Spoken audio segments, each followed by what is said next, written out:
30 days walking ఛాలెంజ్లో 19th day. So 2.5 kilometers అయితే walking complete అయిందండి.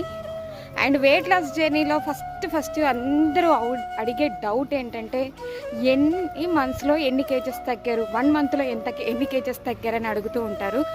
సో నేను తీసుకునే వెయిట్ లాస్ జర్నీలో వచ్చేసి 2 months వరకు అయితే నేను ఎటువంటి రిజల్ట్ని ఎక్స్పెక్ట్ చేయలేదు. అండ్ 3rd month వచ్చేసరికి నాకు 10 kgs తగ్గాను.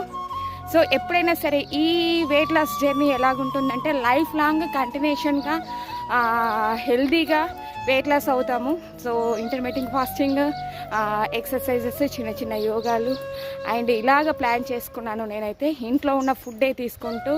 సో ఎలాంటి డైట్ ప్లాన్స్ అయితే పెట్టుకోలేదు.